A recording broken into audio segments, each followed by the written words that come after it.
یاد رکھیں کہ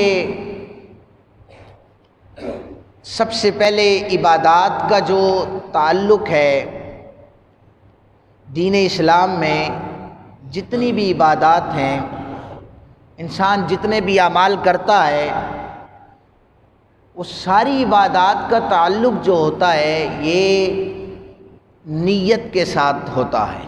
عبادات کا تعلق نیت کے ساتھ ہوتا ہے۔ نیت دل کے ارادے کا نام ہے، نہ کہ زبان سے کہی جائے۔ جب انسان اپنے دل سے کسی بھی چیز کا عزم کرتا ہے، پختہ ارادہ کرتا ہے، پھر وہ اس کو کر گزرتا ہے۔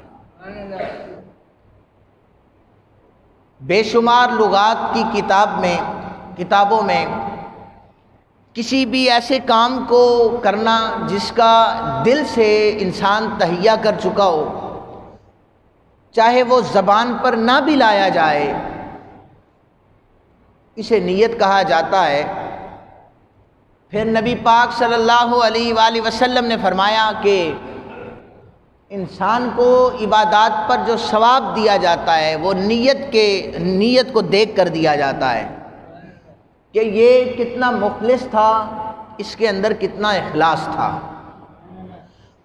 نیت کو دیکھ کر انسان کو اس کا اجر دیا جاتا ہے۔ جتنے بھی اعمال ہیں ان ساروں کا دار و مدار نیتوں پر ہے۔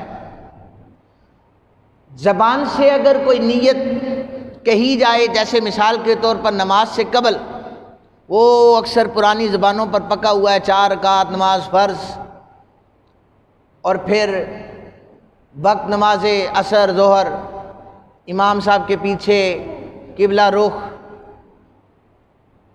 یہ جو زبان سے کہی جاتی ہیں یہ تو بعد میں مستحب ہے۔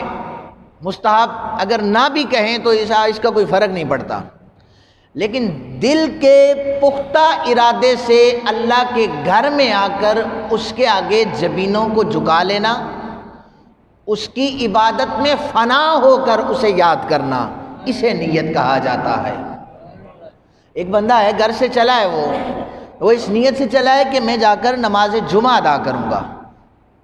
اب اگر زبان سے نہیں نہ کہتا 2 رکعت نماز جمعہ، تو پھر بھی اس کا جمعہ ادا ہو جائے گا، اس لیے کہ وہ گھر سے آیا ہی اس اجتماع کے اندر، مسجد کے اندر نماز جمعہ ادا کرنے ہیں۔ وہ گھر سے چلتا ہے، وضو کرتا ہے تو فرشتے لکھ دیتے ہیں کہ یہ اس لیے گھر سے نکلا ہے کہ اس نے نماز جمعہ ادا کرنی ہے۔